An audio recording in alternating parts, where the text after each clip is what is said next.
Bonsoir à tous, bienvenue sur le plateau Equinox Soir, votre décryptage quotidien de l'actualité, de lundi à vendredi entre 19h et 21h.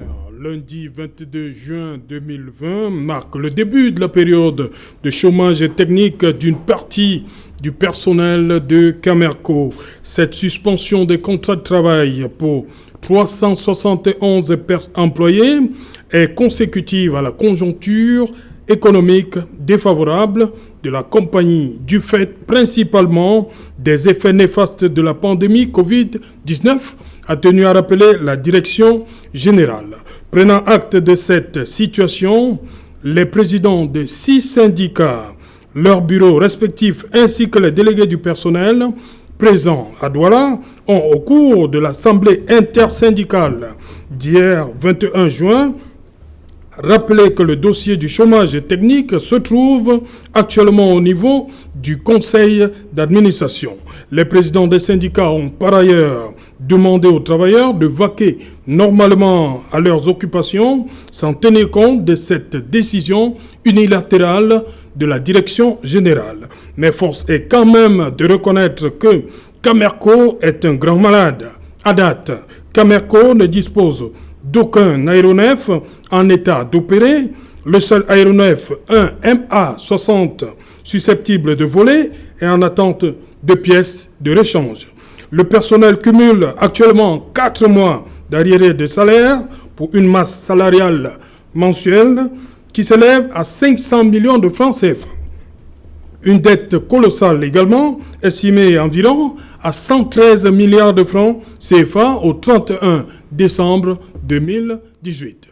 Madame, Monsieur, tout à l'heure à 20h, c'est la grande édition d'information qui vous sera présentée par Cédric Noufelet.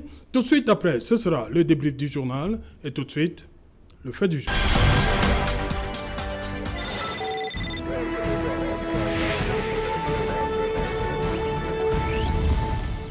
Camerco, faut-il définitivement fermer? Pour tenter de répondre à cette question, nous avons invité en plateau ici des personnes qui maîtrisent le dossier ici en plateau et également à l'extérieur. Vous allez les voir. Je commence par vous, Eyango John. Bonsoir, bienvenue. Bonsoir, monsieur le journaliste. Vous êtes président du Conseil des syndicats des travailleurs des transports aériens du Cameroun. Oui, c'est ma fonction. Vous avez fait votre carrière à Camer d'abord, Oui. Ensuite Quelque temps à Camerco. à Camerco. Oui. Donc c'est un dossier que vous maîtrisez bien. Oh, disons que j'ai quelques mots à dire dessus. Voilà. En face de vous, il est avocat, barista. Bien, signor barista. Yeah, Signor barista? Senior Barrister. Signor barista Achudulus. You're welcome. Yeah, thank you very much. It's a pleasure being with you this evening. Voilà. Voilà, je commence par vous, monsieur Yambo. Est-ce que vous avez les 371, on va dire comme ça, ils étaient à leur poste de travail aujourd'hui, vous avez des informations? Oui, en compte-gouttes, certainement pas comme on l'aurait souhaité qu'ils viennent en masse. Il y en a qui ont respecté Ils sont la venus décision à leur travail, ils ne sont pas allés chercher des documents qui les mettaient en chômage technique. Il faut savoir que cette mise en chômage technique ne respecte... Il y a des démarches. Oui. On a beau être directeur général, même président directeur général, je crois qu'on est dans un pays, quoi qu'on dise, qui a au moins prévu un cadre juridique. Oui. Et il y a une démarche pour mettre des employés en chômage technique. Il y a des organes qui dirigent une entreprise. La direction générale en est un, le conseil d'administration en est un autre, l'assemblée générale en est un autre. Et il y a une hiérarchie. Lorsque le conseil d'administration qui dirige, qui est la hiérarchie de la direction générale, dit de procéder de cette manière-ci, la direction générale est obligée d'obéir en quelque sorte. Oui. Voilà. Ce n'est pas le cas. Ok. Voilà. Barista, la lettre du directeur général, il dit exactement ceci. Pour limiter l'accroissement de la dette salariale, réduire les risques de contagion du personnel et de maîtriser les charges de fonctionnement au cours de la présente phase de gestion de la crise. Pour lui, voilà les raisons qui ont amené la structure à mettre 371 personnes. Hein. Pour lui, c'est un trait avec la pandémie et la situation même que vit l'entreprise aujourd'hui. Il a raison de prendre cette décision? Moi, je crois que la façon à laquelle il a agi n'est pas conforme à la loi. Et nous avons tous vu un document qui circule, n'est-ce pas, portant mise à chômage technique Oui. de certains employés pour motifs économiques. Oui. En citant l'article 32 cadre du Code du travail. Mais je crois que la direction a négligé le fait que lorsqu'il s'agit, n'est-ce pas, de licenciement pour motif économique, il y a des critères, il y a une procédure à suivre, il y a des consultations à faire, il y a des concertations à faire, et il y a un constat qui devait être fait par l'inspection du travail. Je constate que ça n'a pas été respecté, malgré le fait que nous tous nous sommes d'accord que la Cameco est une société malade. Il lui faut beaucoup de réformes et beaucoup d'injections financières, mais rien n'est au-dessus de la loi dans ces pays. Il faut d'abord respecter la loi. Voilà. Et je crois que la direction n'a pas fait. Ok. Yango, il parle de décisions unilatérales, donc ça veut dire que les syndicats n'ont pas été associés à suivre leur réaction là. Il y a eu beaucoup de tractations quand même. Il y a eu des tractations. Oui. Alors, ils ont fait des semblants de tractations où quelqu'un a déjà pris sa décision. Puis il y a quand même quelque chose de... la décision était déjà arrêtée. Il y a quand même quelque chose de suprême. Le conseil d'administration vous demande de soumettre ce dossier à la session à l'assise du conseil d'administration. Où est votre problème? Vous, le directeur général, vous avez tenu des assises avec les syndicats. Vous n'êtes pas arrivé à un accord. On allait à l'inspection du travail, ça n'a rien donné. Il y a encore l'inspection du travail par rapport au chômage technique. Je ne sais pas si on a été pour ça. S'ils ont été pour ça. Je ne pense pas. Alors maintenant, le conseil d'administration qui dirige l'entreprise, qui c'est là où il conduit l'entreprise, vous dit, soumettez-nous ça au conseil d'administration, on va voir ce qu'on va faire. Et vous décidez de passer outre, vous le directeur général. C'est assez grave quand même comme acte. D'où le mot unilatéral. Il n'a pas tenu compte des syndicats et des délégués de personnel et du personnel d'ailleurs, qu'il fallait profondément consulter et qui avaient un avis lourd à donner. Pour une entreprise qui veut se relancer, qui doit se relancer, qui peut se relancer. Vous dites que Cameco peut bien sûr se relancer. Ok, on va donc voir ça tout à l'heure parce qu'il y a un autre expert qui nous attend du côté des États-Unis, de Colombien. Vous l'avez reconnu, lui c'est Nyunai, expert en construction aéronautique. Il est 14h chez vous. Bon après-midi. Bon après-midi, Serge Alain, ou bon après-midi à tous les participants à cette émission. Bon après-midi aux téléspectateurs. Voilà, Nyunai, vous m'avez dit que quand vous alliez aux États-Unis, vous avez aperçu le Dja à Nairobi, à Addis Abeba, au Kenya. Comment il va et que fait-il là-bas, le Dja? Pourquoi il n'est toujours pas revenu au Cameroun, notre Dja? À dire vrai, Serge Alain, le Dja, lorsque je passais la dernière fois au mois de janvier, il n'était plus à Addis Abeba dans la poubelle où il était avant. Donc, comme je crois qu'on n'a pas payé, ils l'ont complètement mis à l'écart, où il a disparu de toutes les manières. Je suis allé voir s'il était dans les hangars, comme disait la direction générale. Il est nulle part. Et il n'est plus en bout de piste, puisque je demandais à tous ceux qui passent à Addis Abeba, lorsqu'ils s'asseyent dans l'avion et qu'ils sont du côté gauche, qu'ils se mettent dans le hublot de gauche lorsqu'on atterrit, et dans les hublots de droite, lorsqu'ils doivent décoller, ils pouvaient voir cet avion. Aujourd'hui, cet avion n'est plus là. Il n'existe plus. Je ne sais pas pourquoi est-ce que les Camerounais pensent qu'ils ont encore un avion à Addis Abeba. Et même quand il était là, je le disais à tout le monde, il était dans la poubelle, il était dans un cimetière, et on ne reprend pas un avion dans un cimetière. Donc il n'y est plus. Voilà. Voilà, il n'y a plus, ça veut dire quoi? Il n'est plus visible ou bien il ne nous appartient plus, on doit oublier le Dja, c'est ça?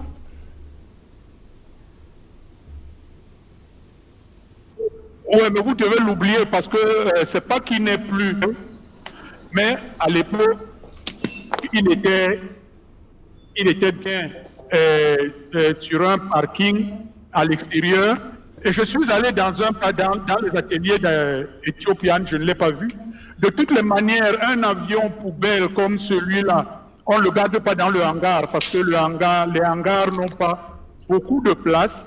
Et les hangars sont juste validés pour recevoir des avions maintenant. On n'a pas de hangar parking. Surtout un parking la durée n'est pas définie.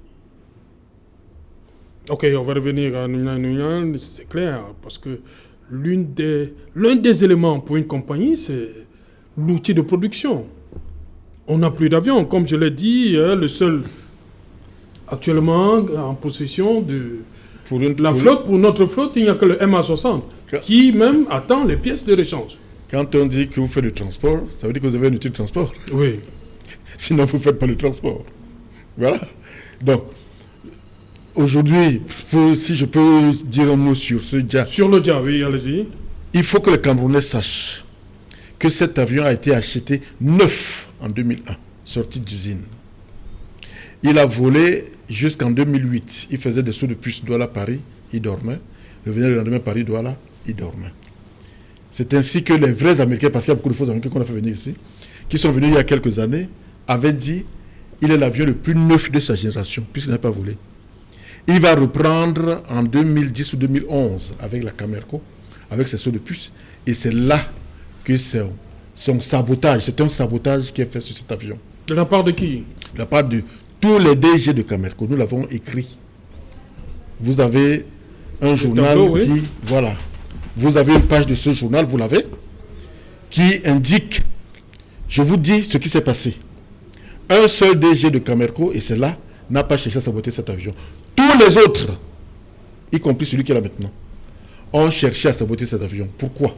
C'est très simple. Non, celui qui est là n'a pas trouvé le Dja en fonction. Soyons clairs. Oui. Vous prenez une entreprise. Vous étiez PCA. Oui. Le DG qui était là sabote le Dja, le jette en Éthiopie. Après qu'on a écrit, après que les journaux aient écrit pour dénoncer son intention de le saboter. Parce que cet avion, avant d'aller à l'Éthiopie, a d'abord été abandonné à Douala. Alors les journaux, qui sont les seuls, là où on trouve les seuls qui réagissent pour la République aujourd'hui, il n'y a que les journaux. Il n'y a pas une autre force. Les syndicalistes aussi. Oui, que les syndicalistes avec les journaux, oui. qui sont cités par les journaux. Ce sont les seules forces qui réagissent aujourd'hui. Il n'y a pas l'opposition? Si vous la voyez, vous me dites. Je ne la vois pas. Et je l'ai dit sur plusieurs interviews. Vous avez le seul pays au monde où les opposants fuient les syndicalistes quand ils ne vont pas les trahir. Je sais de quoi et de qui je parle. Je parle de ma personne. Maintenant, si vous avez vu les opposants parler de Camerco, de Camship, de Camrail qui est en train de mourir, du port de Douala qui est entre les mains d'un étranger, si vous les avez vus, vous le direz ici. Je ne vois pas les opposants en train de parler d'économie. Et c'est le seul cas au monde depuis l'histoire de l'opposition qui date avant Jésus-Christ. C'est le seul cas au monde, depuis que j'entends. Quand on est opposant au Cameroun, c'est une nouvelle école. Je refuse cette école, mais c'est une école. Toute école est école. Quand on est opposant au Cameroun, ça vous dit qu'on parle de Paul Biya qui a mangé à midi, qui n'a pas donné à manger à son chien à 14h. Voilà quand on est opposant. On fuit les syndicalistes et on va les trahir. Je sais de quoi et de qui je parle. Il y a une vidéo sur YouTube où c'était une interview dans une autre chaîne télé où je donne les noms. Alors, je vous dis donc que les journalistes ayant donc dénoncé l'intention de saboter le Dja, c'est ainsi que, à la suite de cette dénonciation d'un journal, que le Dja va être déposé en Éthiopie. L'actuel DG est PCA. On écrit, personne ne réagit. Il devient DG. On vient de le dire. Vous avez une société de transport, vous cherchez l'outil de production. Vous avez déjà un outil de production qui est en propriété, qui est le 667-300, le Dja. Vous ne faites rien pour le récupérer. Ça va faire 1 an que ce monsieur est DG. Vous voulez que je le classe où? Je le classe parmi les saboteurs du Dja. Très simplement. Les moyens de ramener le Dja. les moyens de ramener le Dja ont toujours existé, quel que soit l'état dans lequel il se trouve. Je vais vous dire une histoire sur le Dja. Le Dja qui se trouve en Éthiopie a 2 moteurs, s'ils sont toujours là, qui sont des moteurs de location. Les moteurs du Dja, il y en a un en Éthiopie depuis toujours, qui n'est pas sur l'avion. Il y en a un en France. Ce sont les moteurs du Dja. Les propriétaires. Donc l'avion est sans moteur. L'avion avait des moteurs de location, s'ils sont toujours là. Oui. Pendant des années, la Camerco payait le loyer de ces moteurs. Ce sont des moteurs que vous appelez le leasing, c'est ça? Ici, quand vous appelez le leasing, ça va aller un peu plus fort, penser oui. à tout l'appareil. Oui. Je vous parle de location des moteurs. Des moteurs. Ça se fait en aviation. Ce n'est pas courant dans les autres outils. En aviation, vous n'avez pas un moteur, on vous loue un moteur. Alors, imaginez une situation où vous avez vos moteurs à vous. Vous les laissez. Vous préférez aller prendre des moteurs de location. Et tout le monde, vous payez un argent terrible aux propriétaires de ces moteurs. Demain ou après-demain, cet avion qui pourrit au sol, là, le Dja, avec ses moteurs, pendant que cet avion pourrit au sol, il est en train d'enrichir les auteurs de ces contrats. Vous comprenez? Voilà. Demain, après-demain, quand on va arrêter quelqu'un pour dire qu'en l'accusant d'avoir mangé des centaines de millions sur les moteurs du Dja, c'est vous qui direz l'avion ne volait même pas. Voilà comment on veut tuer un pauvre innocent. Il y a des gens dans ce pays qui, tous les mois, émargent sur les loyers du moteur du Dja, qui sont des moteurs de location. Voilà pourquoi, une des raisons pour lesquelles il ne faut pas sauver le Dja. Maintenant, louer les avions. Quand on loue un avion long courrier, appelons ça long courrier, Douala Paris, le signataire de ce contrat gagne plus qu'en utilisant son propre outil, surtout si l'environnement le lui permet. L'environnement, c'est vous, c'est nous, c'est ceux qui se disent hommes politiques. Voilà l'environnement. Et tout adulte qui a un devoir de regarder comment son pays marche, parce qu'il faut quand même qu'on développe un peu le sens de la responsabilité collective dans ce pays-ci. Il faut qu'on se dise que dès qu'on a un certain âge, on n'est plus un enfant, on a le droit, le devoir de regarder comment les choses se passent. Donc, cet avion, quand on loue un avion, vous comprenez? Quand on loue un avion, il y a un contrat qui est signé. On y gagne plus qu'en utilisant son propre outil, qui est l'outil du pays. Les 2 premiers blancs ont ouvert ce bal de location, du sabotage du Dja, on a écrit là-dessus 1000 fois, et de location. Et les Noirs qui ont suivi ont trouvé ça, ils se sont engouffrés. Quand vous dites les 2 premiers blancs, vous excluez Gilbert Mitono? Gilbert Mitono n'a pas eu le temps. Oui, donc vous prenez Van Elk et Matisse. Et Matisse. Oui. Je vous fais remarquer que Van Elk avait fui à la suite d'une plainte du syndicat. Il a fui sans attendre qu'on nomme son remplaçant. Okay. Je vous signale que Matisse a été fait, on l'a fait venir d'Ardar parce qu'on avait peur. Il y a des gens qui nomment les gens, qui font nommer les gens, avaient peur que il fallait maîtriser le remplaçant de Van Elk. C'est comme ça qu'on fait venir Matisse. On lui fabrique un CV à l'hôtel Hilton devant tout le monde. On a dit ça plusieurs fois. Et Matisse est l'auteur de plusieurs faux contrats de Cameroun. Nous l'avons dit dans plusieurs journaux. Okay. Toujours les journaux. Okay. Je vous fais remarquer que depuis que nous écrivons, on n'a pas vu vos hommes politiques. Okay. Donc, voilà donc pourquoi le Dja, un avion tout neuf, qui a coûté près de 100 milliards de francs, est en train de pourrir en Éthiopie, parce qu'avec lui, entre guillemets au Cameroun, on ne mange pas. Okay. Voilà comment les moteurs du Dja sont en train de pourrir, un en Éthiopie, l'autre en France. Okay. Et ce monsieur est DG depuis un an, il était PCA, il a tout, il sait ça. Alors aujourd'hui, vous comprenez, parce que votre question c'était, mais lui n'était pas là, il est là, okay. Il répond, okay. Il est responsable et coupable. Voilà, on va donc prendre Moïse Xavier Vendeur Zaveco, ancien chef département catering en in-flight. Vous êtes instructeur, vous étiez instructeur formateur PNC de qualification de type. J'ai dit, c'est bien écrit ancien PNC, c'est-à-dire personnel navigant commercial. Bonsoir Zaveco, bienvenue. Bonsoir Serge Alain, bonsoir le plateau et bonsoir à tous les millions de téléspectateurs de Equinox ce soir. Voilà, Zaveco, dites-moi, on parle justement, on parle du Dja. Sur ce qui est réservé comme sort aujourd'hui au DIA, qu'est-ce que vous avez à nous dire, vous? On a pris un avion tout neuf qui nous a coûté près de 100 milliards, selon Eyango John. Comment vous voyez le sort qui est réservé à ce joyau-là, le DIA, aujourd'hui? Voilà, je vais déjà vous dire que je suis solidaire de ce que M. Eyango déclare, parce que c'est des vérités, c'est des choses que nous avons vues. Quand Cameroun Airlines entre en zone de turbulence en 2006 et que le chef de l'État décide de doter le Cameroun d'une compagnie d'aviation, comme il n'y en a pas dans la sous-région, je veux dire l'Afrique subsaharienne, son rêve était un grand rêve, et il le déclarait lui-même. Il a confié le projet à ses collaborateurs. Le premier couac vient de l'achat de cet avion, le DIA. Serge Alain, voyez-vous, Cameroun Airlines ou Cameco, revenons à Cameco, n'a jamais fait du long courrier.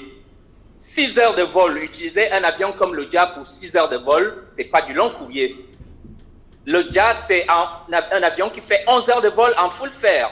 Et nous l'utilisons pour 6 heures de vol, ce que nous appelons des sauts de puce. On décolle, on atterrit à CDG, on revient. Alors, c'est cet avion qui pourrit à Addis Abeba aujourd'hui, avec, je pourrais me tromper, avec à peu près 5000 heures de vol. C'est un avion neuf. Il est en train de pourrir. Les moteurs, on ne sait pas où ils se trouvent. Certains disent, ils savent, moi je sais que les moteurs d'un avion doivent être accrochés sous les ailes. Tant que les moteurs ne sont pas accrochés sous la voilure de l'avion, ça veut dire que l'avion n'a pas de moteur. Ces moteurs sont où? Il est en train de pourrir. Je ne connais pas un pays au monde qui sacrifie un avion de la centaine de milliards de francs et qui est en train de pourrir là où il est. On aurait même pu le transformer en avion cargo. C'est un avion qui prend une 60aine de tonnes de fret et Cameco en a besoin. Alors, pour revenir à votre préoccupation, je vous ai suivi depuis le début, la technologie étant ce qu'elle est. Je n'ai pas pu être connecté. Je peux dire que c'est déplorable. Hein. C'est vraiment déplorable parce que la gestion qui est faite de Cameco, les directeurs généraux qui se succèdent, non. C'est pas que les Camerounais soient autant incapables. Vous avez M. Nyunai qui, c'est un expert en aviation, M. Yango qui est là. Il y a des milliers, il y a une pléthore. J'ai entendu à un moment dans ce pays, nous ramener Boeing Consulting. Mais écoutez Serge, il faut qu'on soit conséquent par rapport à ce que nous voulons faire. Cameco, tout le monde sait que le problème de Cameco, c'est à sa fondation. Le décret qui crée Cameco, le chef de l'État disait, les personnels qui seront recrutés à Cameco, c'est des personnels de l'ancienne Camer. Parce que l'aviation, c'est une science exacte. Quand le pilote met la poussée des gaz, s'il ne décolle pas, s'il ne fait pas la rotation, l'avion va aller au décor. C'est la même chose qui s'applique partout dans l'aviation.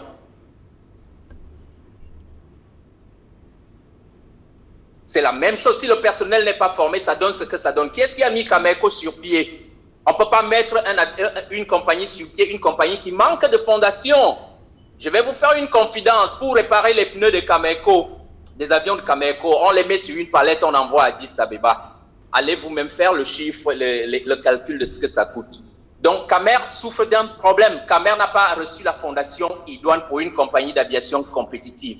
Et je vous mets au défi, je mets tout le Cameroun au défi, hein, qu'on change de directeur généraux 100 fois, Cameco sera au même niveau.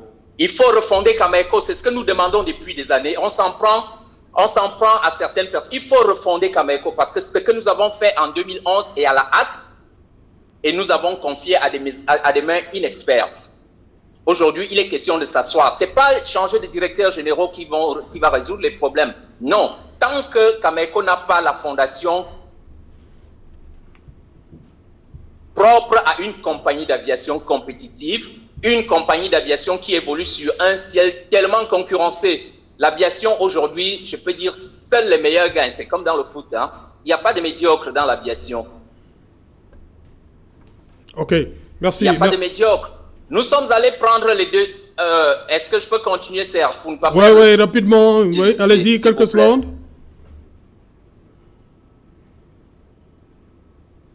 Voilà, on va revenir à Zaveco dans un instant. Voilà. Barista, pour vous, est-ce que il y a lieu de faire quelque chose encore pour Cameco? Mais il faut passer à autre chose. Non, Cameco doit être la fierté de ce pays. Mais on ne fait que On ne dire doit ça. pas le fermer. Qui fait que ce ne soit pas la fierté? C'est pas nous-mêmes les Camerounais?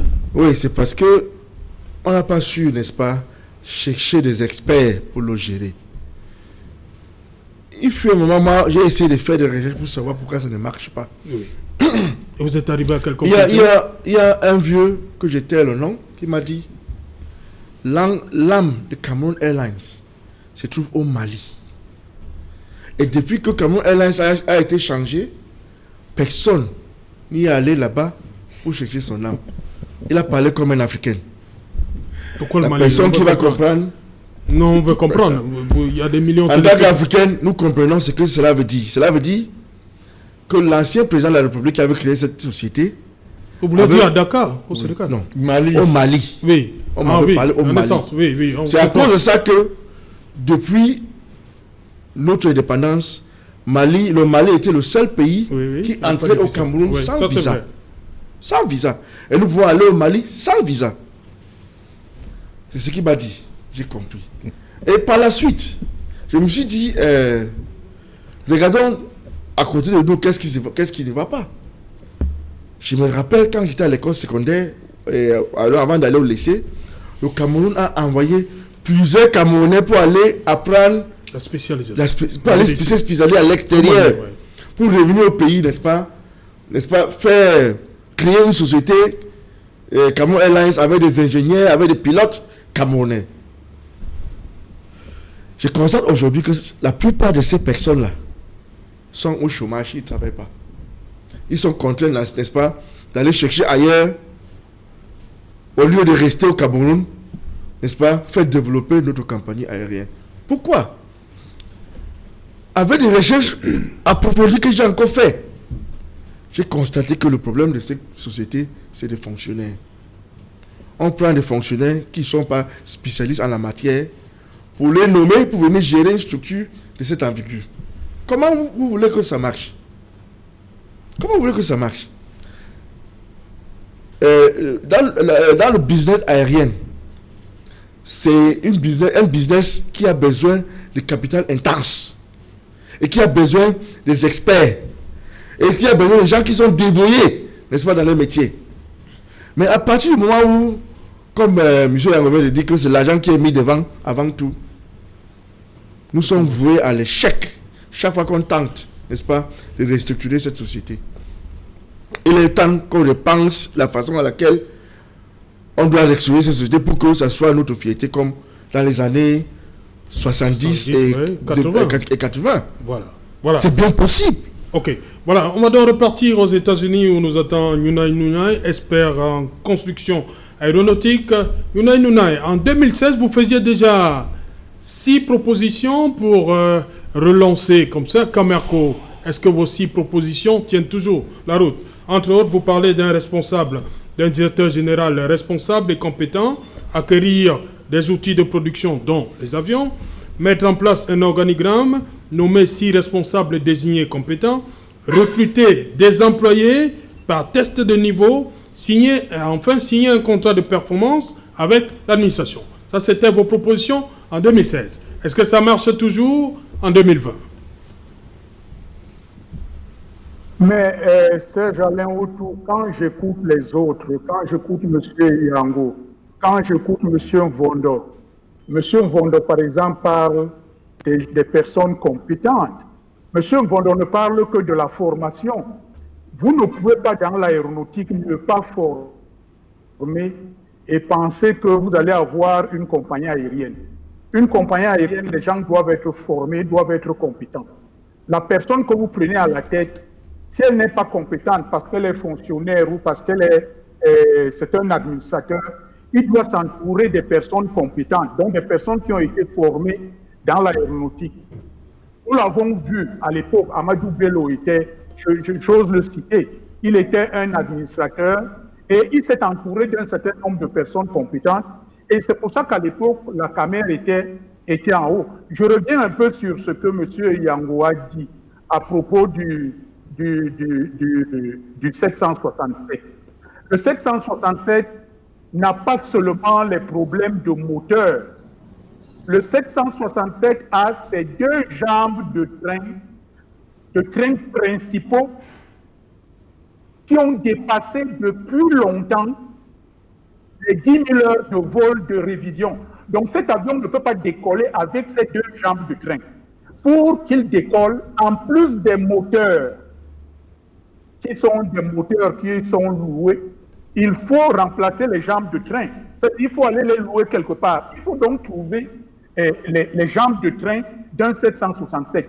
J'ai admiré beaucoup d'autres choses, comme M. Vondo. M. Vondo l'a si bien dit. Mais écoutez, le 767, c'est un avion de très vieille génération. Sa génération est d'à peu près 21 à 23 ans. C'est un avion, si vous regardez les choses les plus simples, aujourd'hui, aucun client ne peut plus entrer dans un avion qui n'a qu'un seul écran pour montrer, pour suivre un film.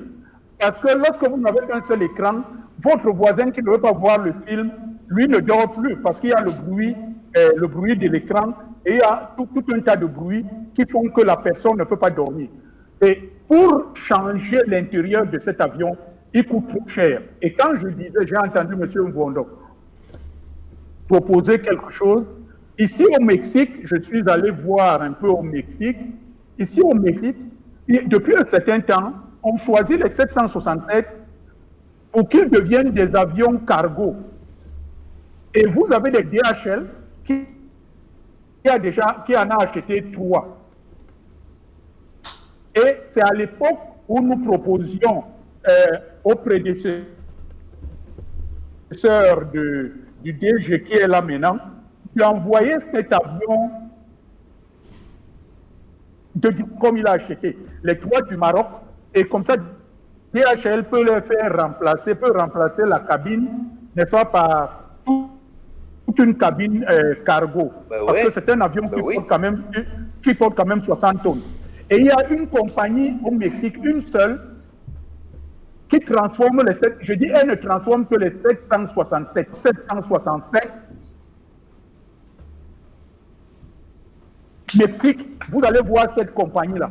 Nous l'avons proposé au directeur général, mais comme la politique, parce que le problème de Camerco et le problème de Camer et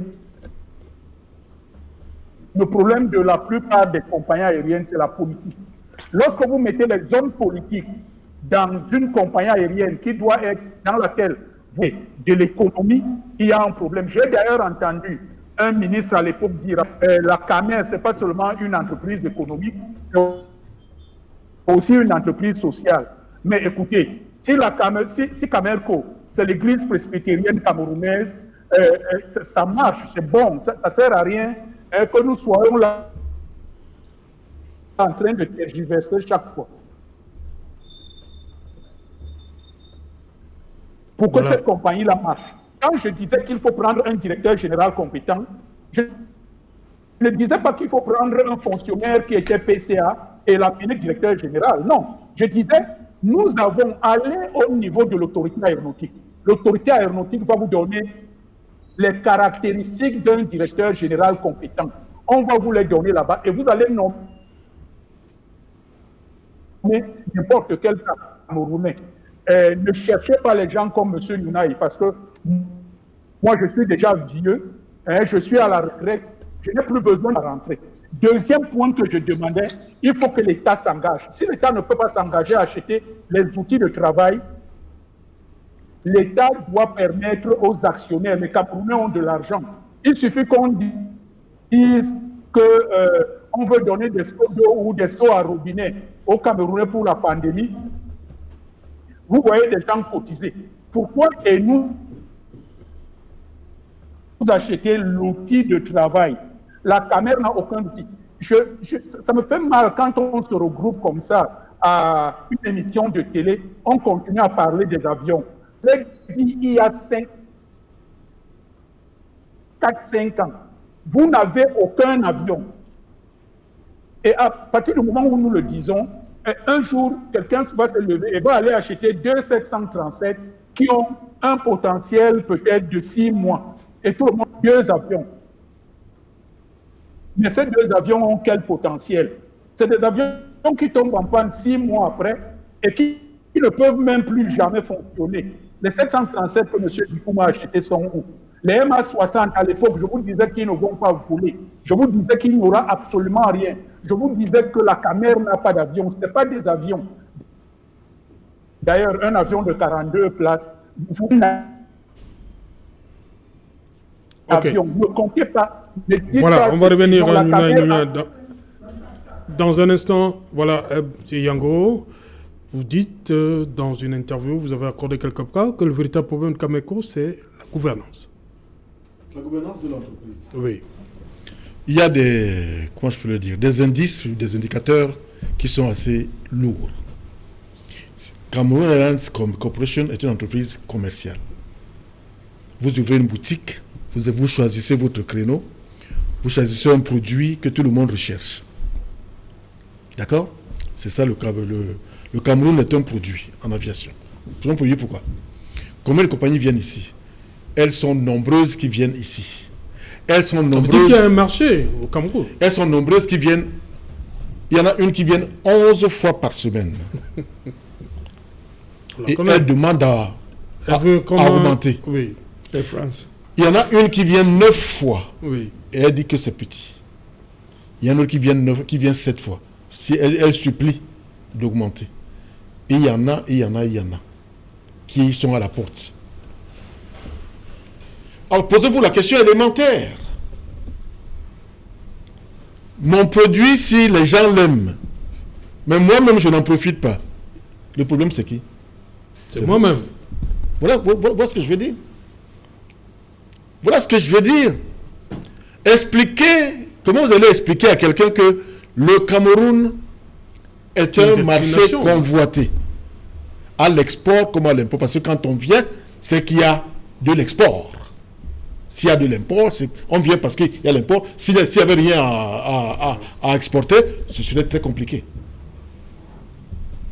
Mais pourquoi la compagnie nationale ne vit pas de son marché? Pourquoi elle ferme? Aujourd'hui, vous voyez la crise sanitaire qui a lieu. Le Cameroun fait partie des programmes de relance des autres compagnies.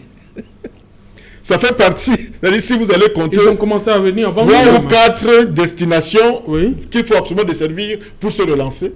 Le Cameroun fait partie de ces destinations. Ils ont demandé à venir même avant qu'il y ait l'ouverture des frontières. Oui. Mais des vols spéciaux. Bizarrement, le Cameroun n'a pas une compagnie qui a fait un plan de relance pour bénéficier de son marché. Ça faut à qui? On n'a pas d'aéronef. Monsieur le journaliste, vous savez quoi? Pourquoi on n'a pas d'aéronef? Pourquoi vous n'avez pas d'aéronef? Si vous voulez qu'on pose des questions. Mais c'est la faute du dirigeant. Écoutez, tout passe pas d'un plan. Quand vous avez lu, maintenant, je crois que maintenant tout le monde a lu, les compagnies avec le post-Covid, là, tout le monde maintenant a lu. Plan de relance. Plan de relance. Je crois que vous avez lu ça jusqu'à vous fatiguer aujourd'hui, là. Oui. Toutes les compagnies ont un plan de relance. Quand on dit un plan de relance, ça veut dire qu'il y a déjà un plan de lancement. Et maintenant, suite à une conjoncture difficile, on a des difficultés. Maintenant, il faut se relancer. Le plan de lancement, c'est le business plan. Il n'y en a pas deux. C'est ce plan. C'est un plan qui vous permet, qui vous fixe le cap, qui vous dit comment je vais faire, ainsi de suite. Maintenant, il y a un problème. Le Mont Cameroun qui a craché, qui a vomi ceci, ça peut être une conjoncture. Et on a vu ça là où le volcan, il y a eu le tsunami.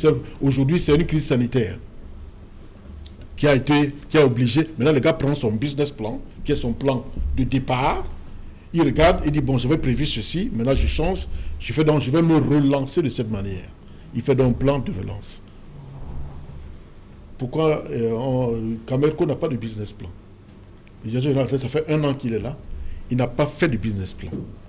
Vous ne pouvez pas gérer même une simple boutique en faisant dans le cadre de transport aérien ce qu'on appelle la navigation à vue. Ça n'existe pas.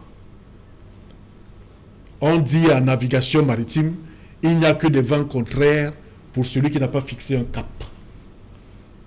Alors fatalement, le directeur général actuel n'a pas fixé de cap à tous les vents contraires contre lui. Les autres qui sont fixés des caps ont eu la pandémie contre eux, mais ils sont en train de reprendre leur cap en ajustant maintenant selon les conséquences de la pandémie. C'est tout. On n'a pas d'avion, c'est la faute exclusive du directeur général de Camerco. C'est sa faute. Et puis je vais vous dire ce que peut-être on ne pourrait pas dire, mais il faut le dire. Une compagnie nationale chez eux a des privilèges. Elle a des prérogatives. Une compagnie nationale chez elle. Elle a des privilèges. Elle a des prérogatives. Vous comprenez? Elle en jouit. Il appartient au directeur général à qui on a confié, qui est l'expert, qui est censé être l'expert, parce qu'on confie. Il y a le visionnaire, puis il y a l'expert. Moi, je veux une compagnie aérienne. Mon pays, je vois comment ça marche, le chef de l'État, le président de la République, ou qui l'a que vous voulez. Maintenant, c'est une vision. C'est une vision. Il dit, bon, on m'a dit qu'il y a un expert là, maître. Bon, écoutez, on m'a dit que vous êtes expert en ceci. Allez me faire ça. Vous devez, il vous appartient de venir me faire part de ce que vous avez planifié. Et moi, je regarde si ça comprend à ma vision. Maintenant, je vous mets déjà ça sur pied. Vous êtes responsable et coupable de l'échec, de la faillite, de l'absence d'un plan qui matérialise votre expertise. Vous comprenez? Donc, il n'y a pas d'avion aujourd'hui. Pourquoi on n'a pas d'avion? Monsieur Nyouna, il vient de vous citer un cas de 2737-700. C'était un scandale. Le journal Nouvelle Expression avait écrit là-dessus. Voilà 2 vieux avions qu'on acquiert en 2000 combien là, sur lesquels on avait déjà écrit depuis 2011 ou 12 ou 13. On avait déjà écrit, des rapports internes disaient il faut les ramener, c'était en location, il faut les renvoyer à leur propriétaire. Parce qu'ils sont trop coûteux, ils ne sont pas adaptés à notre exploitation et ils sont surfacturés et leur potentiel, ils arrivent bientôt en fin de potentiel. Depuis longtemps, je peux vous montrer les rapports. Et c'est là que M. Dukoum, qui vient en 2000 combien là, les fait acquérir à un montant exorbitant. Et très peu de temps après, comme l'a dit M. Nyonaï, les avions sont au sol. Fatalement, logiquement, devant tout le monde. C'est-à-dire que on vous donne en location une voiture, parce que vous avez un parc de véhicules, et des experts vous disent, attention, cette voiture-là, grand, il y a un coup de fouet qu'on va faire là dans 3 mois. La voiture-là, renvoyez déjà ça. Il ne faut plus garder ça. En location. À 1 mois du coup de fouet, c'est là que vous allez l'acheter plus cher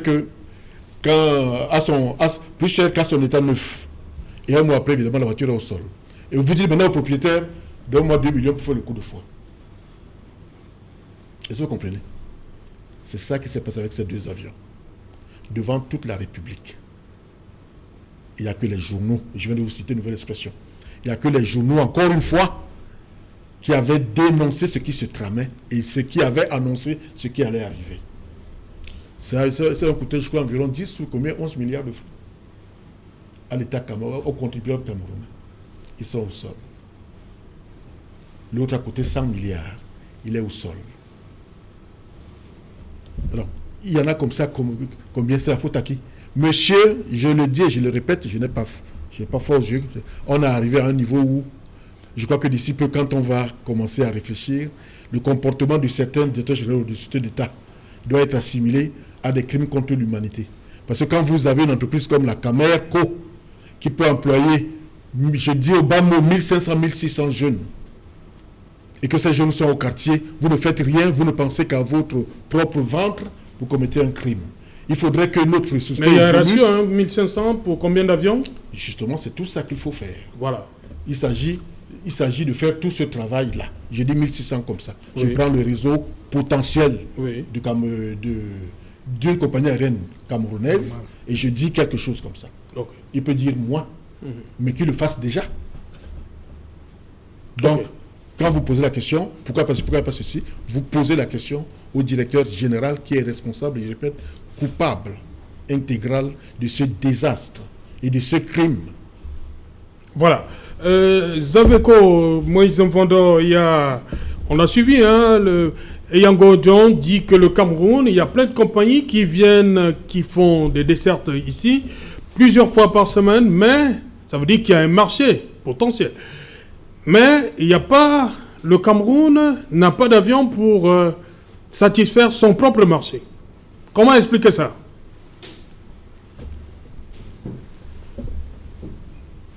Mais c'est un expert qui vous parle. Quand il le dit, il sait de quoi il parle. Le marché de la CEAC, c'est un marché de 130 millions de potentiels voyageurs. Si on regarde le Nigeria à côté, c'est une centaine de millions de voyageurs aussi. Une vingtaine de compagnies régulières desservent nos plateformes aéroportuaires. Ça veut dire que le marché, il est là. Et c'est un marché qui est ouvert. Nous avons eu la chance, avant d'aller en exploitation, d'être au commercial, au marketing. Et le marché, il est là, Serge Alain. Le Cameroun n'a pas d'avion. On ne peut pas dire que le Cameroun, un avion est fait pour être dans les airs, pas au sol.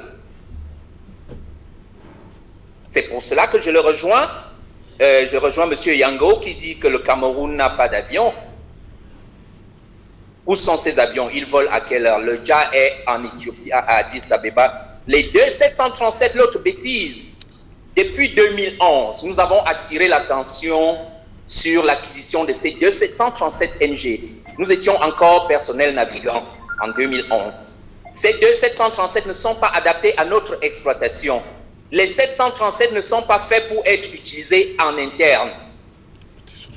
Les avions à réaction type 737 ne sont pas faits pour faire des sauts de puce. 30 minutes, Douala Yaoundé, 1h15 pour aller à Maroua, non.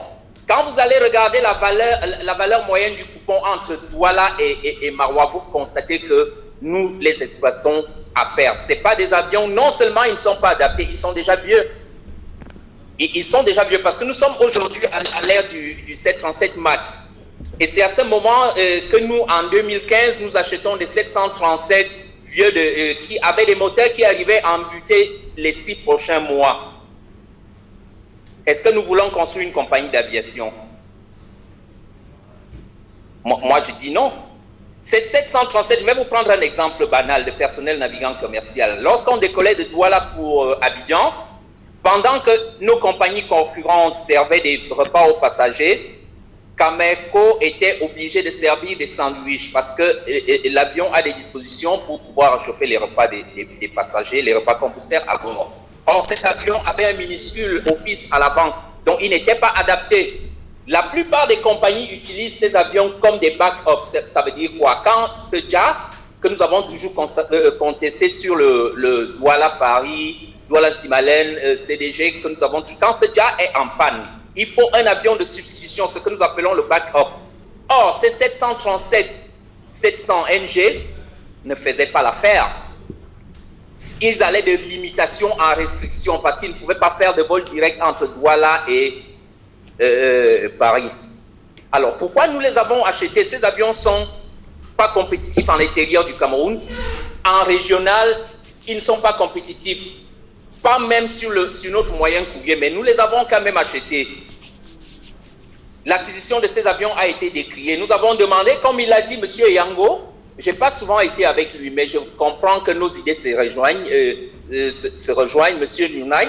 Ça veut dire qu'il y a de l'expertise quelque part. Ça veut dire que les mêmes choses constatées par 3-4 personnes différentes, il y a un problème. Je ne sais pas si on se comprend. Les 737 sont inadaptés à tous nos itinéraires. Ils sont vieux en âge. Les moteurs sont arrivés embutés. Aujourd'hui, il faut que le Cameroun décaisse de l'argent pour acheter des nouveaux moteurs. Vous voyez ce cycle-là, il est quand même assez vicieux. Hein. Et nous voulons une compagnie d'aviation compétitive. Je viens d'avoir une information tout à l'heure, excusez-moi. J'apprends que 371 personnels de Cameco vont être mis en chômage technique. Je ne l'ai pas encore vérifié, donc je la mets au conditionnel. Alors, est-ce que vous comprenez ce que ça veut dire? Des pauvres employés qui demandent qu'à travailler, à bosser et à gagner leur salaire. J'ai entendu quelqu'un tout à l'heure parler de la pandémie. Non, Cameco allait déjà très mal avant la pandémie du Covid-19. Cameco allait déjà très mal. Donc, on peut pas rendre cette pandémie comptable des mésaventures de Cameco. Moi, je dis, je le réitère, il est temps de s'asseoir. Nous avons l'expertise au Cameroun, une très bonne expertise.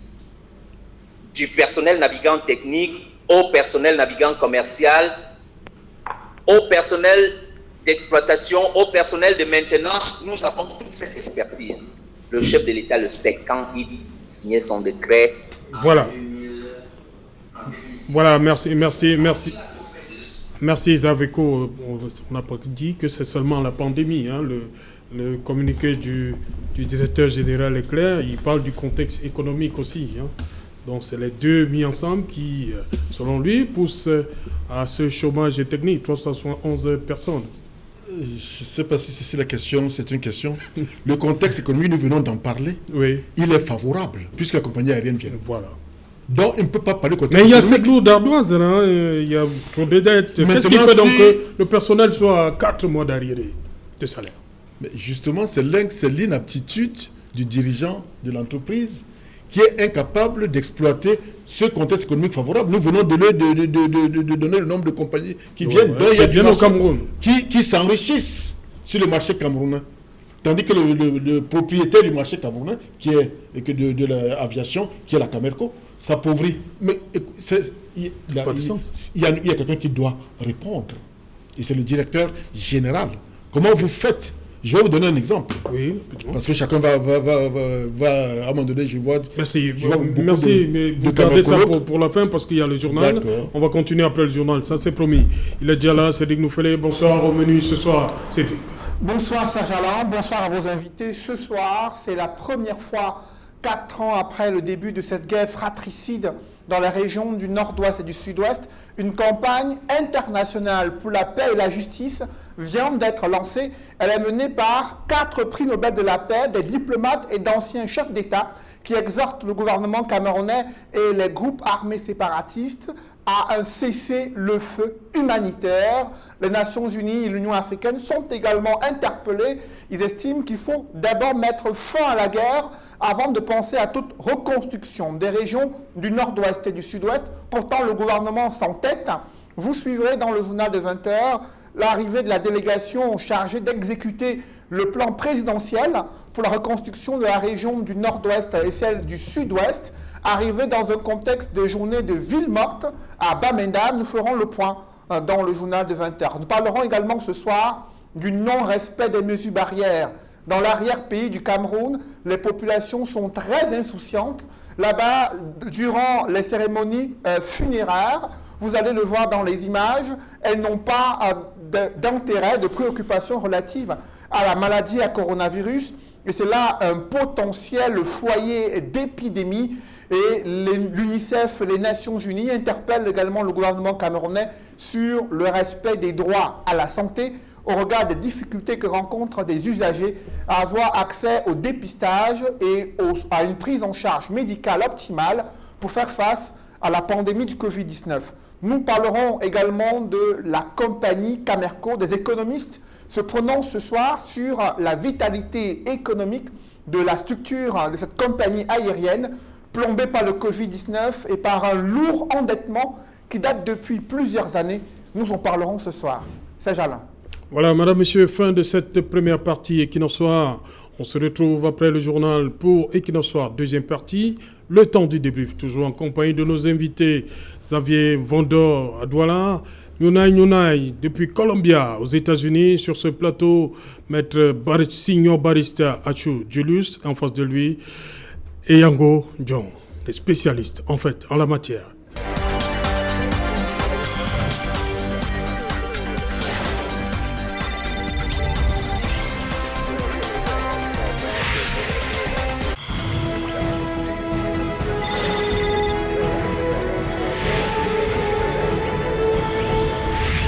Retour sur le plateau Equinox Soir, deuxième partie réservée au début du journal. Madame, monsieur, nous sommes toujours en compagnie de nos invités et en plateau et à l'extérieur. Nous avons Xavier Eko, toujours à Douala, et Yunai depuis les États-Unis d'Amérique. Je commence par vous, Eyango John, le nord-ouest et le sud-ouest. L'État décide, le plan présidentiel, de reconstruire ces régions-là. Mais vous avez vu les images. Ça commence un lundi, journée d'explication, mais il n'y a personne, c'est l'événement. C'est très décourageant. Ça m'a rendu malade de voir que les mots d'ordre passent, les séparatistes passent encore. Oui. Je ne savais pas dans quel état. Moi, j'ai grandi à Bouya. Oui. On nous appelait à l'époque bonne francophone, bonne anglophone, breton. Ça veut dire francophone né, mais élevé d'éducation anglophone. À l'époque, nous aussi on utilisait les mots francophones, anglophones. Aujourd'hui, depuis un bon moment, je ne sais même pas ce que ça signifie. On ne peut pas se dire indépendant et se présenter comme francophone, anglophone. C'est antinomique.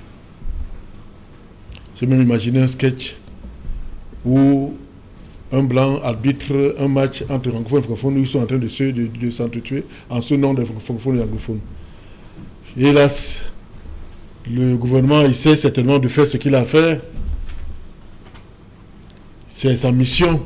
Mais à voir ce que je vois, j'ai l'impression qu'il y a un travail de fond à faire encore avant d'arriver à asseoir ce plan appelé de tout neveu de reconstruction. Okay. Il y a d'abord une reconstruction des mentalités à faire. Reconstruction des mentalités. Avant de faire la reconstruction des... Les mentalités ont pris un sérieux coup, selon vous? Mais je parle de... Si on en arrive encore, si on arrive là, c'est que les esprits ne sont pas encore... Oui. Voilà. Signor Barista Tchelus Achou, vous avez vu, c'était un mauvais jour. Le ministre Tasson a choisi un mauvais jour. S'il partait à Bamenda mardi, par exemple. Vous savez que l'État ne peut pas fonctionner, n'est-ce pas, en fonction de ce que les soi-disant rebelles décident. Non, au niveau du but recherché, lorsque le ministre... le ministre Tasson a fait la descente pour essayer d'informer, n'est-ce pas, la population, ou dans le peuple de Nozo, de ce qu'il entend faire, n'est-ce pas, des attributs que le chef d'État lui a confiés. Il s'agit maintenant d'abord de sensibiliser ceux qui seront sur le terrain pour gérer quoi que ce soit. Oui. D'où la nécessité, n'est-ce pas, pour qu'il y ait une réunion, soit chez le gouverneur, avec tous les acteurs impliqués, pour les donner, n'est-ce pas, pour faire les thèmes de référence, n'est-ce pas, de cette affaire de reconstruction, n'est-ce pas, que tout le monde cherche à comprendre. Parce que s'il n'explique pas, s'il ne sensibilise pas les gens, nous tous serons, n'est-ce pas, dans un état, n'est-ce pas, d'incompréhension. Malgré toute la bonne volonté, il faut d'abord sensibiliser et informer, n'est-ce pas, les acteurs. Et c'est de ça qu'il est en train de le faire. Pour le moment, il ne s'agit pas de faire des meetings publics ou faire des rallyes pour discuter, mais pour sensibiliser les autorités de la place d'abord. C'est ça qu'il a dit. Donc je pense que c'est ça sa mission. Donc c'est qu'il va quitter Bamenda pour aller à Boya. Et on sait que les soi-disant sécessionnistes ont décrété une vie mort de 3 jours. Ça veut dire que c'est la même chose demain à Boya. Nous sommes dans la démocratie. Si quelqu'un vous dit restez chez vous, vous restez, c'est votre problème. Vous devez subir les conséquences. Mais ceux qui décident, n'est-ce pas, de les suivre, tant pis. Notre problème, c'est que ces gens qui ne veulent pas que les gens sortent, ils utilisent les gens pour effrayer les gens. Et c'est cette peur qui fait que les gens ne sortent pas. Et moi, je pense que ça, ce n'est pas démocratique. Parce que j'ai souvent les demandé, vous voulez gérer un pays.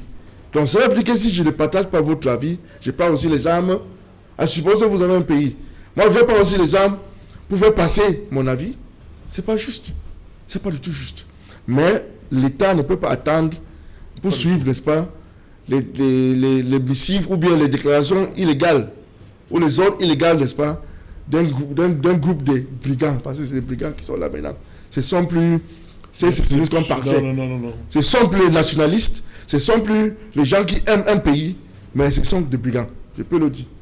Ok. Bon, on va d'abord écouter Nyunay sur cette situation, plan présidentiel en vue de la reconstruction du nord-ouest et du sud-ouest.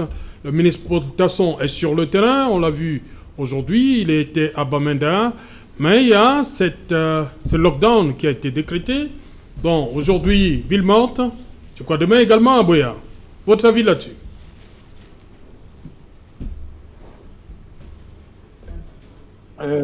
En principe, je n'aime pas beaucoup répondre aux questions politiques, mais comme c'est aujourd'hui, c'était quoi hier, c'est quoi le groupe 8? J'aime quelquefois me poser la question, quel est l'objectif de M. Tassom lorsqu'il va à Bamenda ou lorsqu'il va à Buya? Est-ce que lui-même a atteint cet objectif quand il arrive lorsqu'il n'y a personne? Est-ce qu'il voulait qu'il n'y ait personne et il a choisi le moment des îles mortes? Est-ce que je suis Ou alors il y allait en pensant qu'il ne trouverait personne? S'il pensait qu'il allait trouver quelqu'un,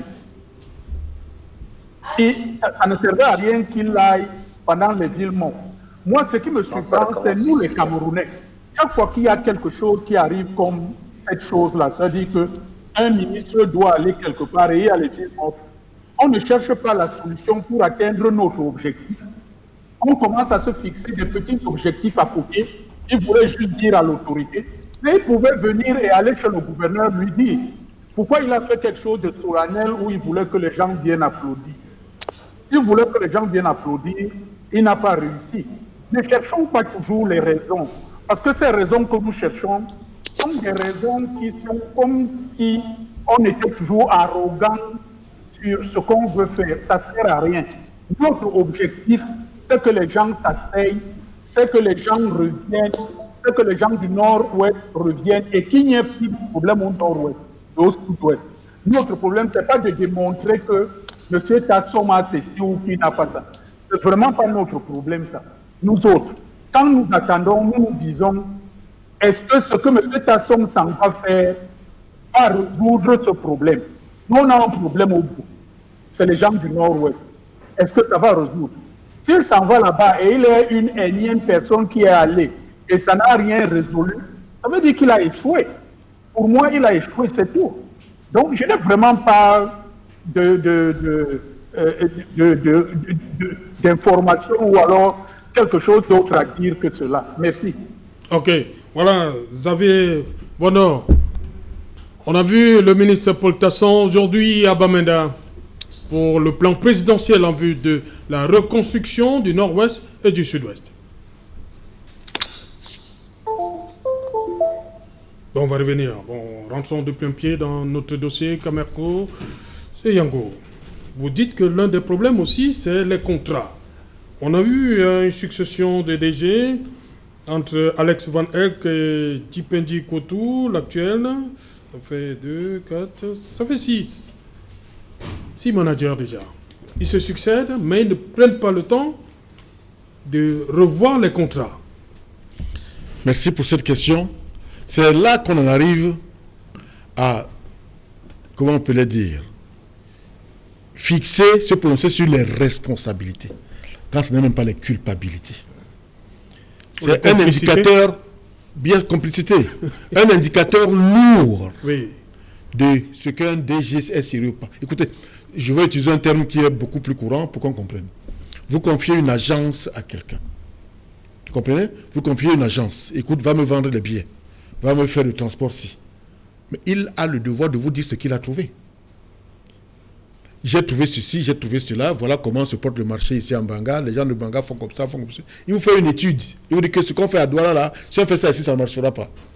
J'ai trouvé que mon prédécesseur avait loué le bâtiment-ci à 500 000, alors que le moment, on peut le louer à 300 000. L'autre loue ça à 300 000. Avec 500 000, là, je ne peux pas m'en sortir parce que ce que je vends, il a ce devoir. Vous comprenez? Et quand vous allez trouver en fait que ce bâtiment coûte en réalité 150 000 francs, et qu'il le fait louer à 500 000 francs à l'entreprise, vous allez comprendre. Je reviens là pour dire quoi? La Camerco est un panier percé depuis le premier directeur général Alex Van Elk. Ce groupe qui a dirigé la Camerco au tout début a fait beaucoup de faux contrats qui ont plombé et qui pèsent sur la dette que vous voyez là aujourd'hui. 113 milliards. Je vais prendre un exemple. Entre les mains de l'ancien chef directeur de la division civile, je crois que c'était ça, division de l'aviation civile à Yaoundé, j'avais vu un contrat signé à gauche par un directeur opérationnel de Camerco, qui va d'ailleurs devenir DG par la suite, un Hollandais, à gauche par lui en tant que prestataire, à droite par lui en tant que directeur opérationnel de Camerco. Il a signé des deux côtés d'un même contrat. Ce document existe. Appelons ça les expatriés. Parce que quand on dit immigré, on ne comprend pas. Immigré, c'est noir. Mais quand un blanc entre dans un pays comme le Cameroun, sans contrat de travail, se met à travailler, c'est un immigré.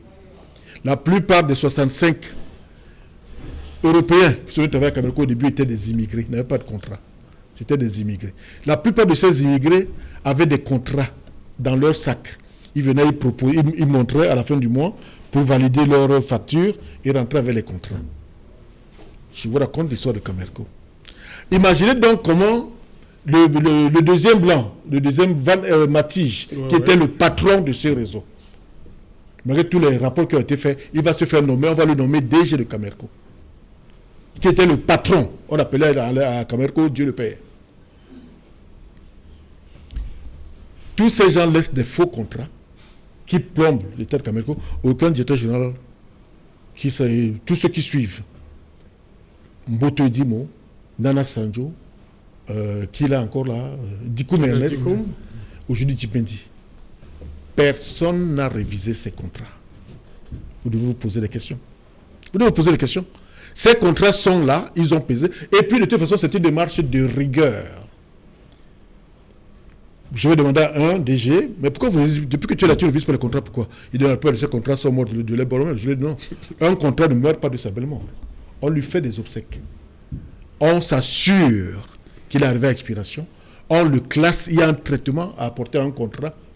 Mais tout ça pourquoi? Parce que eux tous vont entrer dans les faux contrats.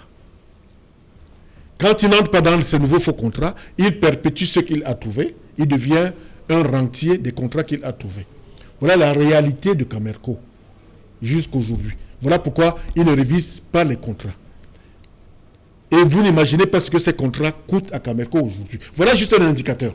Le DG qui est là aujourd'hui, quand vous m'invitez sur votre plateau, je dois vous dire certaines choses. Un syndicaliste n'est pas un adversaire. Pas du tout. Un syndicaliste n'est pas un ennemi d'un gestionnaire, c'est un partenaire. Il a l'obligation de l'aider, de le guider s'il a une certaine expertise. Il a l'obligation. S'il ne le fait pas, il a failli. Dans le cadre de ce partenariat, j'ai indiqué, je lui ai donné un dossier sur ce qu'il peut faire en 24 heures. Je vous prends le cas du fret aérien, qu'il peut arranger en 24 heures et qui va lui rapporter beaucoup d'argent à la Camerco. Il n'a jamais tenu compte. Je vous prends le cas de comment on appelle encore ça, de Hajj, qui n'a rien à faire là où il est traité aujourd'hui, mais au Minat. Le temps nous manque pour vous raconter comment ça s'est passé au temps où Maraf a été Minat, comment le Hajj a atterri au Minat et il est resté là jusqu'aujourd'hui. Parce que les DG de Camerco sont incapables, ayant des dossiers ailleurs, ont peur de se faire des ennemis là-bas. Vous comprenez? C'est tout ça. Je veux prendre 3-4 cas comme ça. Je vais prendre le cas du carburant. Ici, on me dirait que ce n'est pas sa faute, mais c'est sa faute. Le DG, s'il ne soulève pas ce problème à sa hiérarchie, la Camer, comme la Camerco, sont les seules compagnies au monde qui payent le carburant comme ses concurrents. Vous comprenez? Le carburant, c'est 40% de charge, parfois plus. Le carburant en aviation commerciale de niveau 1, là où on se trouve. Toutes les compagnies que vous entendez là, elles vous disent qu'elles sont privées, elles sont nationales. Toutes ces compagnies, leurs États, leurs gouvernements s'occupent de les aider dans l'achat du carburant. une grande compagnie européenne qui fait beaucoup de tapage, dès que le prix du carburant baisse, son gouvernement achète des kilotonnes de carburant dans tous les pays que ces compagnies desservent. Vous comprenez? Je vous donne autant d'éléments que quelqu'un a l'obligation de faire et qu'il ne fait pas. Il est responsable et coupable de ce qui se passe. Je ne vous prends un seul, la révision des contrats. Pourquoi? Et ici encore, c'est les journaux, c'était toujours une nouvelle expression, ici, qui nous avait aidé à dénoncer cet état de choses à Camerco. Toujours les journaux. Et je vous fais remarquer que c'est toujours les journalistes qui nous aident. Voilà un pays où il n'y a que les journalistes qui sont les syndicalistes, où vous ne verrez jamais vos soi-disant opposants. Il faut le dire, il faut le savoir. C'est très lourd. Parce que quand on va dire qu'il y a un système, c'est un système qui fait que le pays ne fonctionne pas, je dis à moi, avec mon expérience, les démarches que j'ai engagées, ce que je connais dans ce système, si quelqu'un n'intègre pas les opposants, je ne dis pas les opposants radicaux, il n'a pas compris le système. Ils font partie de ce système. Je ne les exclus pas, ils sont dedans, en plein. Si ça ne marche pas là à Camerco, ça ne marche pas au port, ça ne marche pas à Camrail, le système, je les inclus dedans à 100%. Ok, voilà ce que ils nous regardent, hein, ils ont réagi là. Ah, ils vont pas réagir. Ils disent qu'ils ne comprennent pas pourquoi vous les mettez tous. Ils ne vont pas réagir, ils font ça là maintenant. J'ai l'instant, ça va s'arrêter là. C'est pas du tout que j'ai commencé à parler d'eux. Ça va s'arrêter là. Barista, sur cette situation, vous pensez qu'on peut sauver encore Camerco? Oui. Est-ce que le seul problème, c'est le management? Oui. C'est lorsque le chef d'État veut nommer quelqu'un à un poste de responsabilité, on doit prendre, n'est-ce pas, en considération un certain nombre de choses. On doit mener les enquêtes et autres. Et quand la personne est nommée, il doit savoir qu'il est là pour servir, n'est-ce pas, le pays, et n'en est pas assez servi lui-même. Je suis vraiment touché du fait que nous tous, nous savons que Camerco est malade. Personne n'ignore. Nous tous savons que ce n'est pas un problème de système, mais c'est un problème des individus. Parce que si vous mettez ça dans un système, tout le monde, n'est-ce pas, va se cacher derrière le système, on dirait que c'est le système, alors que c'est des individus qui posent des actes qui ne sont pas conformes et qui nous créent des problèmes. N'oublie pas que dans ces dossiers, dans cette affaire Camerco, le commissaire aux comptes a lancé la poursuite d'alerte. Oui. Donc cela veut dire que la société est malade. Et qu'est-ce qu'il faut faire? Amener d'abord cette société, n'est-ce pas, sur la table des opérations, couper en deux pour regarder le problème et pour chercher à trouver des solutions. Il ne le fait pas. Il décide de prendre des mesures peut-être conservatoires parce qu'il a dit c'est pour 3 mois, mais sans se concerter avec les spécialistes qui vont décortiquer le problème, n'est-ce pas, de la société. Donc bref, ce n'est pas un problème du système, c'est un problème des individus. Parce que lorsqu'on vous donne une responsabilité, c'est vous, n'est-ce pas, qui doit répondre chaque fois. C'est quand c'est bien ou c'est mauvais. C'est à vous seul. Donc il faut pas, moi je ne veux pas que ça soit généralisé. Camerco doit être debout. C'est la fierté de ce pays. Et cette société ne doit pas tomber. C'est pour que dès le départ, j'ai dit, on veut, on ne veut pas. Il faut des experts pour d'abord regarder le problème, n'est-ce pas, et trouver la solution. Je suis choqué lorsqu'on me dit que un DG vient en place, il ne fait pas l'audit de la situation de la société, il gère comme si, n'est-ce pas, c'était une petite boîte, n'est-ce pas, au quartier. Camerco est une boîte, n'est-ce pas, qui concerne nous tous le Cameroun, parce que sans Camerco, c'est difficile à certaines personnes au Cameroun de voyager partout dans le monde. Okay. Personne dans toutes les catégories, on en a besoin. Okay. D'abord, c'est notre fierté.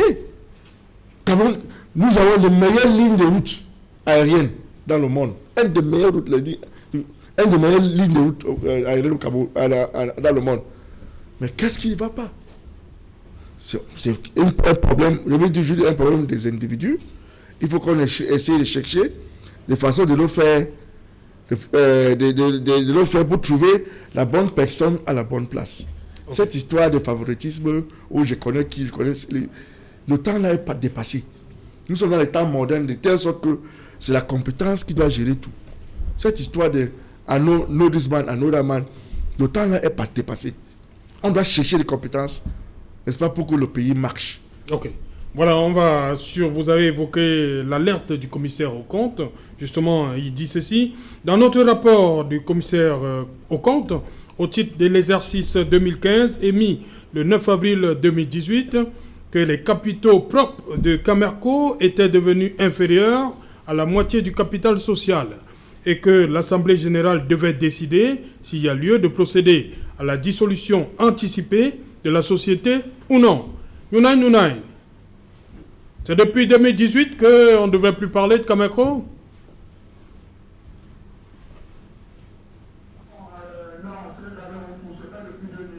C'est depuis la création de Camerco.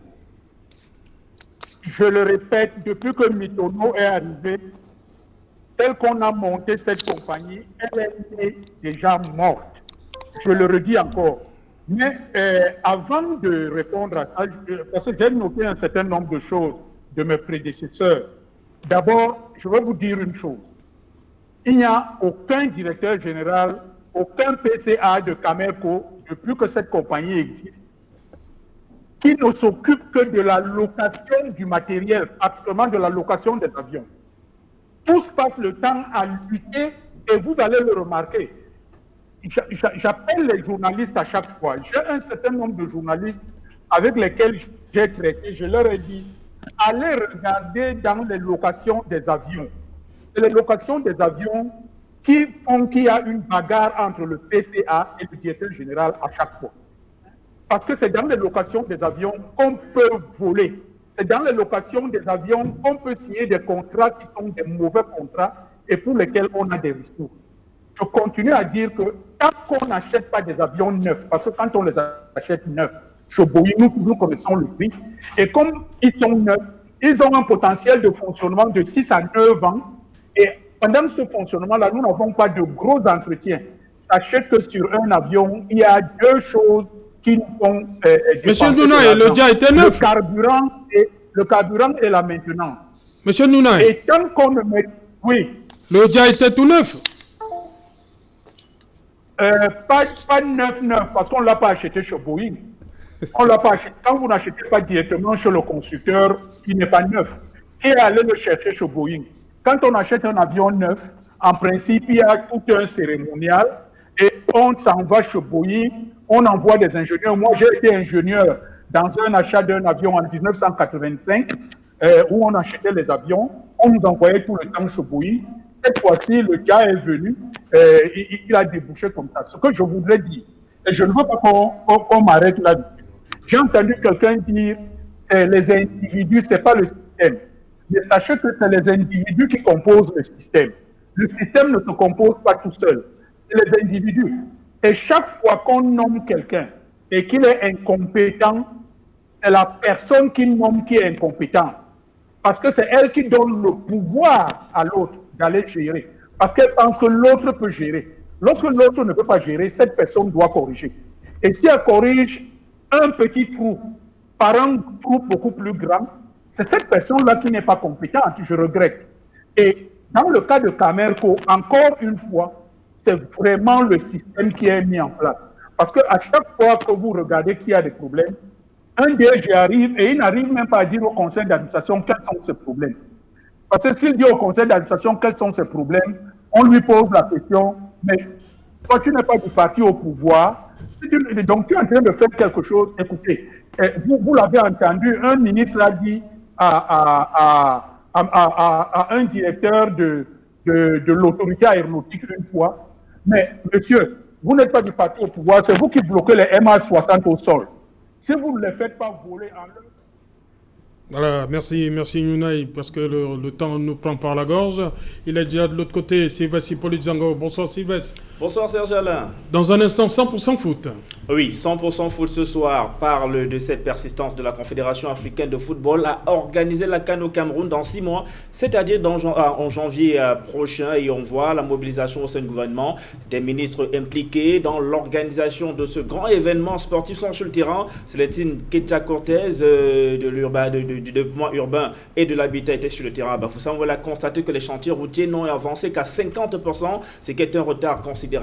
Narcisse Mouelekombi, pour sa part, s'apprête à mettre le cap sur la ville de Garoua pour s'assurer de l'avancement des chantiers de ce côté, du côté de la capitale régionale du Nord. Nous parlerons également du racisme dans les milieux de football. On voit plusieurs acteurs de cette discipline sportive se mobiliser en hommage à George Floyd. Le racisme et les personnes de couleur telles qu'elles sont étiquetées de l'autre côté. On en parle ce soir avec des footballeurs professionnels qui seront avec nous dans cette édition de 100% foot. Au cours de laquelle nous parlerons aussi des prochains championnats professionnels dont les clubs sont en train de se préparer, bien évidemment. Entre autres invités, Choudjoua Adjara, la Lyon Indomptable, et Joël Babanda, ancien Lyon Indomptable et ancien cadre de l'Union sportive Douala, et en plateau, le coach Benjamin Mongo ce soir.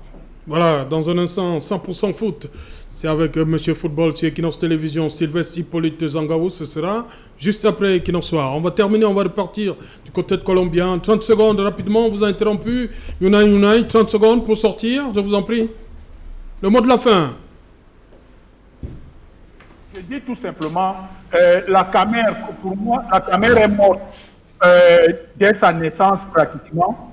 Et il n'y a pas de raison, parce que j'ai entendu quelqu'un qui le disait, il faudrait, M. Hilden le disait, il faut ouvrir le club principal de Camère ou alors fermer carrément la Camère, parce que faire ce qu'ils sont en train de faire, c'est-à-dire mettre 371 personnes dehors, les autres qui restent vont gérer quoi? Il n'y a plus d'avion, il n'y a plus rien. On ne gère pas rien avec une partie de personnel qui reste. Voilà un peu ma conclusion. Voilà, merci Unai. Voilà, ce qui reste, c'est pour gérer quoi? Ça, c'est une belle question. Non, moi, je pense que...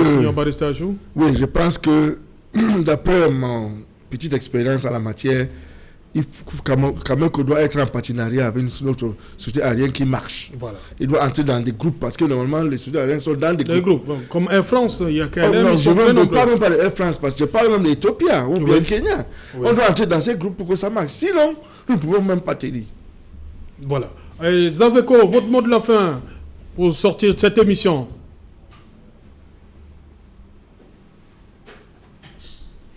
Oui, bonsoir. Vous savez, on a fait la machine a fini par trahir, on a des petits soucis de connexion. Voilà. Alors, avant que le journal ne nous prenne les antennes, j'étais en train de parler de ce message que je venais juste de recevoir sur les 371 personnels mis en chômage technique. Mais c'est aberrant, ça rame à compte courant de la politique du chef de l'État. Si on veut parler un peu de politique, les emplois jeunes, chaque Camerounais qualifié devrait avoir un emploi. Mais moi, ça ne me surprend pas de Cameco. Hein. Ouais. Cameco est l'une des rares compagnies dans le triangle national où le stratège peut décider de vous mettre à la porte, de vous mettre en chômage technique, de vous suspendre. Malgré les injonctions du conseil d'administration, il va rester campé sur ses pieds. Merci Zaveko. Merci d'avoir été à ce programme. Quelques secondes. Non, ça va. Je crois que ce que Maître a dit, et c'est ce que d'ailleurs l'autre Nuna a dit. C'est sur un plan solide, n'est-ce pas, que l'on arrête de telles décisions, telles que la question qui est sur le chômage technique. Oui. Alors, ceux qui restent vont aider à relancer quoi? L'entreprise a besoin de toutes ses ressources pour pouvoir se relancer. Maintenant, vous réduisez les ressources humaines et vous voulez vous relancer. Sans aucun plan de relance. Est-ce qu'il y a les avions d'abord? C'est un plan, c'est sur la base d'un plan que tout cela s'acquiert. Okay. En l'absence de ce plan, vous n'aurez jamais rien du tout. Et ce plan est absent. Et ce plan ne peut se faire qu'avec tout le personnel qui a déjà une certaine expérience dans la maison. Voilà. Et il existe des mesures palliatives pour garder tout le monde en réduisant la masse salariale. Les syndicats leur ont fait cette proposition. Okay. nous restons nous tous, et puis on est d'accord que ça ne marche pas, on baisse quelque chose pour arriver à un niveau salarial raisonnable, et pendant ce temps, toutes les ressources sont là, en train de réfléchir sur la relance. Ok, merci. Merci Yango, John, merci à vous, Signor Barista Chou. Thank you Merci very much. Yuna, merci également Moïse Xavier Vondor. Madame, Messieurs, nous sommes donc arrivés au terme de cette édition, la première de la semaine, et qui nous se donne rendez-vous demain lorsqu'il sera 19h. Bonsoir, Mekalak Matjeni, nous sommes à Ebolova, 2e arrondissement.